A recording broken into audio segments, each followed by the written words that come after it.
Any person हो, अगर हमें उसकी इनकम को कैलकुलेट करना है, क्योंकि उसकी जो इनकम है उस इनकम पे ही हमको क्या करना है, टैक्स की लायबिलिटी करना है। क्लियर? तो हमें ये देखना पड़ेगा कि उसकी इनकम के सोर्स क्या क्या है। ठीक है? तो हम लोग ये जानते ही हैं कि ओनली एक पर्सन के इनकम के जो सोर्स होते हैं, इनकम ऑफ हेड जो होता है वो कितने होते हैं, 5 होते हैं। कितने प्रकार के होते हैं, 5, 5 प्रकार के होते हैं। ठीक है? तो पहले हम उस पांचों हेड को देखेंगे कि क्या इस पर्सन के पांचों हेड से इसकी इनकम हो रही या नहीं हो रही है। क्यों, ऐसा क्यों चेक करेंगे?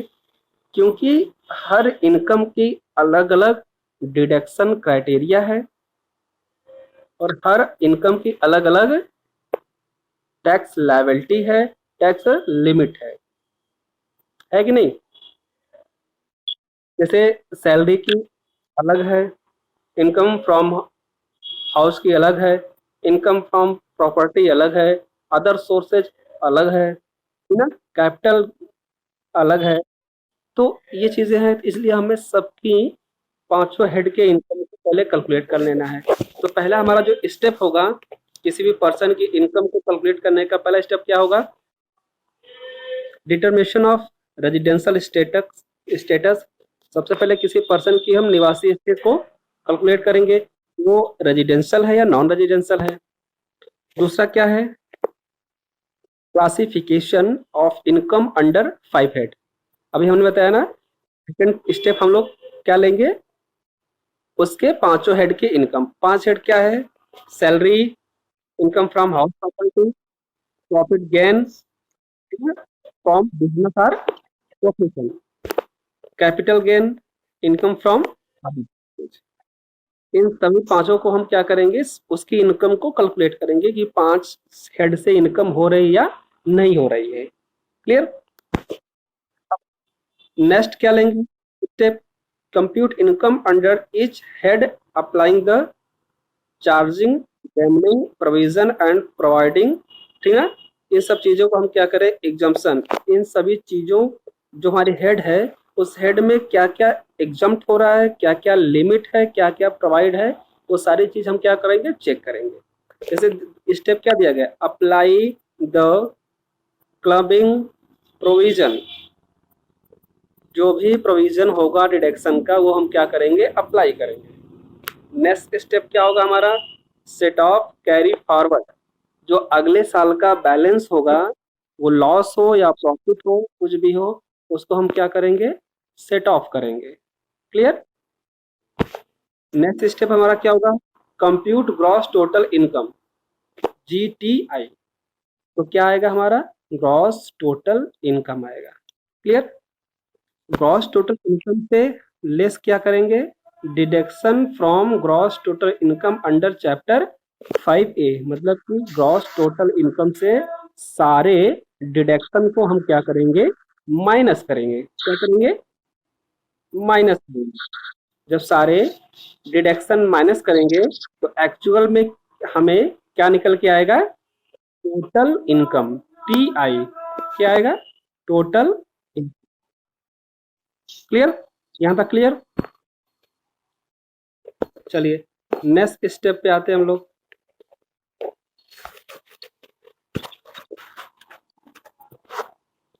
नेक्स्ट क्या हो गया, क्या क्या इनकम है इसके, क्या क्या चीजें हैं, ये तो आप लोग समझ गए। क्लियर ना? इसमें दिया है capacity of each income earned by individual person. ठीक, ट्रीटमेंट इनकम द, ये क्या क्या डिडक्शन है, ये तो हम आपको बता ही चुका हूँ। बता चुके हैं नहीं बता चुके हैं, अभी तक वही पढ़ना है। हमको आना है न्यूमेरिकल्स में, क्या आने हैं, न्यूमेरिकल्स में आने हैं। Exercise number 1। ठीक ना?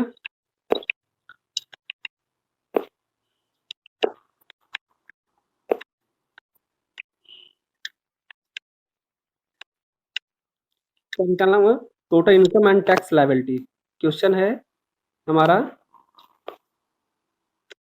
देखो ये क्वेश्चन दिया गया है। क्वेश्चन दिख रहा है आप लोगों को, क्वेश्चन दिख रहा है। सौरभ, चलिए क्वेश्चन है, doctor Niranjana a residence individual हाँ age 60 year is running a clinic. Doctor Niranjana 60 year old है, ठीक ना, 60 साल की हैं, जो रनिंग है क्लिनिक, मतलब कि एक क्लिनिक चलाती है। Here income and expenditure account for the year ending 31 March 2020 as under. उनकी जो एक्सपेंस है वो इस प्रकार से हैं, क्या है, medicine consumed, staff salary, clinic, rent paid, administration, ठीक, amount paid of research operation, ये सब उनके क्या है, एक्सपेंस है ना। इसमें आगे क्या दिया गया है, पहला rent paid include 30,000 pay by cheque toward rent for her residential house in Surat. दूसरा स्टेप जो हमें एडजस्टमेंट करना है, वो इन्होंने अपने रेंट का पेड किया है, जो कहाँ है, सूरत में है। और नंबर 2 क्या इन्होंने किया है, क्लिनिक इक्विपमेंट आर, ठीक ना, जो जो इन्होंने क्लिनिक स्टार्ट किया था उससे पहले जो ये एक्स्ट्रा है। अगला है related to property situation at Surat, rent receive भी हुआ है इनको प्रॉपर्टी सिचुएशन एट सूरत, कहाँ से, सूरत से। Gross L1 value 27,000, the municipal tax of 2,000 paid in December 2019 में has been include the administrative expense. She receives salary of 75,000 per month, 7,500 if from full care hospital, which has not been included in the consultant and medical charge. Clear, question को समझ में आया, नहीं समझ में आया, चलिए सोल्यूशन देखने में समझ में आ जाएगा।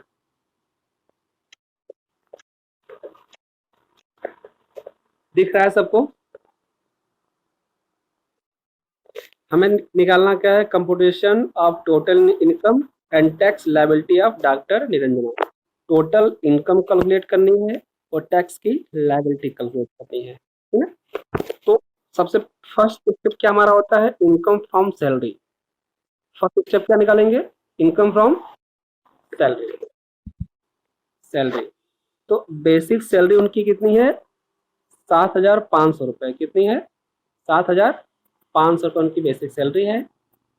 इनटू 12 करेंगे तो कितना आएगा, 90,000।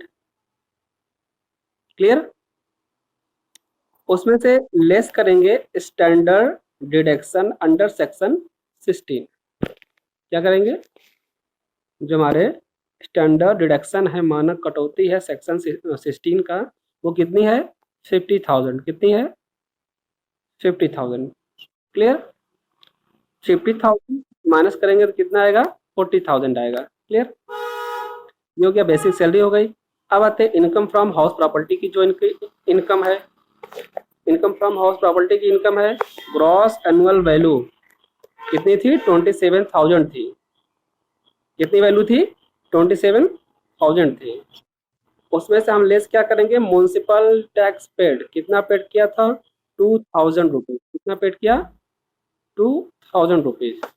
तो माइनस कर दिया, कितना हो गया, एनुअल वैल्यू 25,000। क्लियर, अब 25,000 हो गया। कह रहा है कि less deduction under section 24A 30% of. तो 25,000 रुपए पे 30% क्या लगेगा, क्या लगेगा, डिडक्शन मिलेगा उसको। क्या मिलेगी, छूट मिलेगी, 24A में छूट मिलेगी। तो 25,000 का 30% माइनस करेंगे 7,500 रुपए, तो उसका एक्चुअल वैल्यू कितनी हो जाएगी, 17,500 रुपए। एक्चुअल इनकम कितनी हो जाएगी, 17,500 रुपए। क्लियर, बात समझ में आई? बोलो बोलो। एक और समझ लो, थोड़ा सा कंफ्यूजन दूर करो आप लोग। जो ये इनकम है वो एक्चुअल उसकी रिसीव इनकम है। क्या है? रिसीव इनकम है। और जो ये इनकम है वो टैक्स की इनकम है। ठीक ना? टैक्स की इनकम है।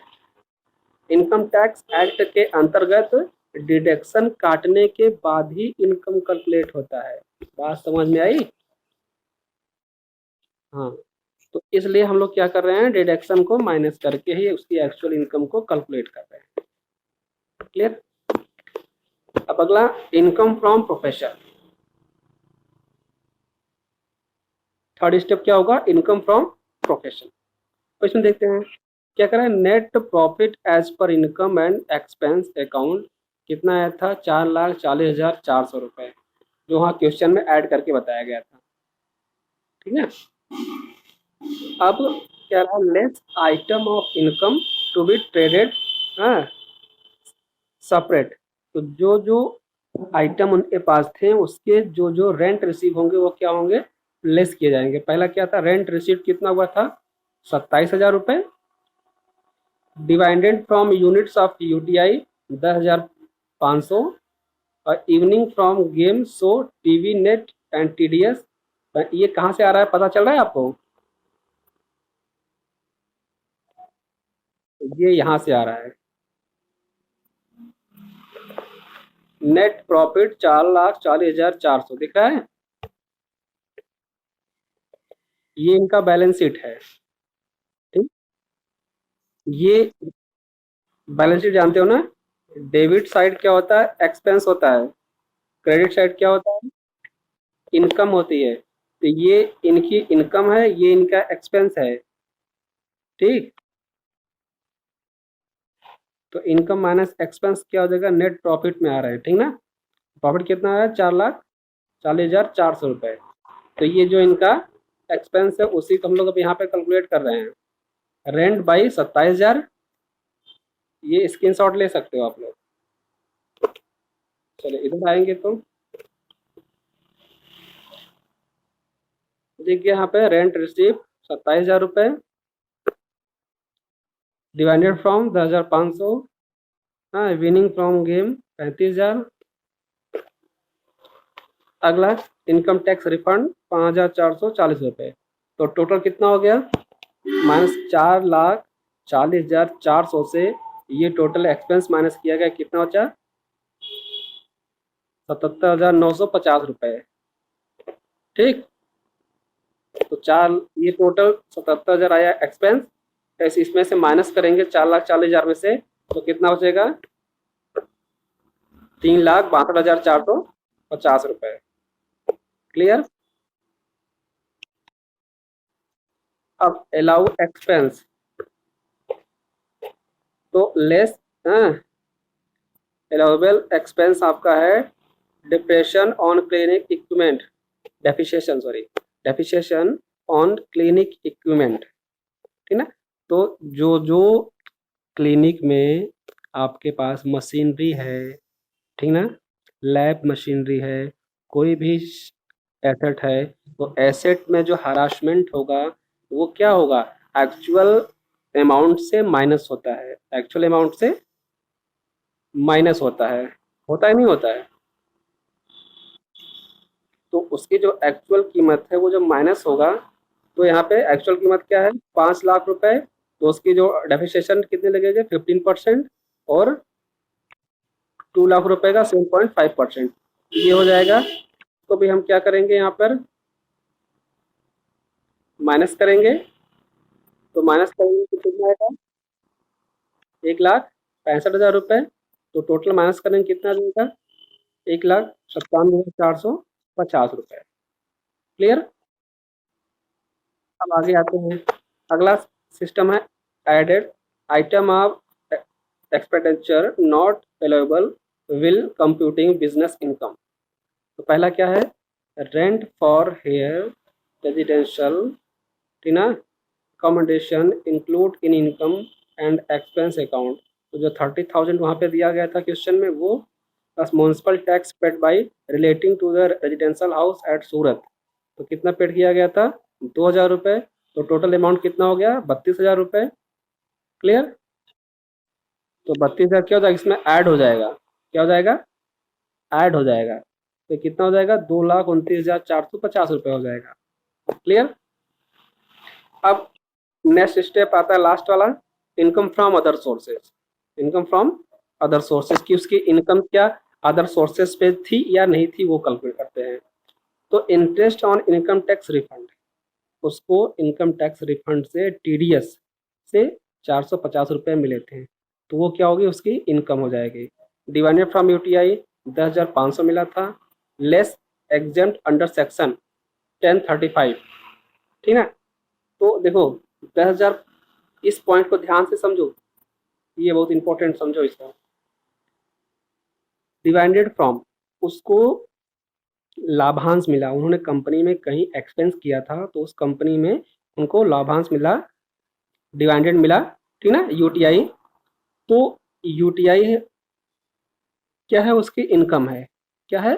उसकी इनकम है। लेकिन हमने बताया था कि लाभांश पर टैक्स नहीं लगता है। किस पे टैक्स नहीं लगता? डिवाइडेड पे। क्यों नहीं लगता? क्योंकि ऑलरेडी कंपनी के प्रॉफिट पर टैक्स लग चुका होता है, इसलिए पार्टनर्स के लाभांश पर कोई भी टैक्स नहीं लगता है। क्लियर? तो ये क्या लिखा हुआ? Less exempt under section 1035। तो जब ये एग्जम्प्ट है तो ये 10,500 पूरा पूरा एग्जम्प्ट है, तो जो टैक्सेबल हो जाएगा वो नील हो जाएगा, तो ये इसकी इनकम में कैलकुलेट नहीं होगा, इसकी इनकम में कैलकुलेट नहीं होगा। क्लियर? अब आगे C number, winning from the games show on TV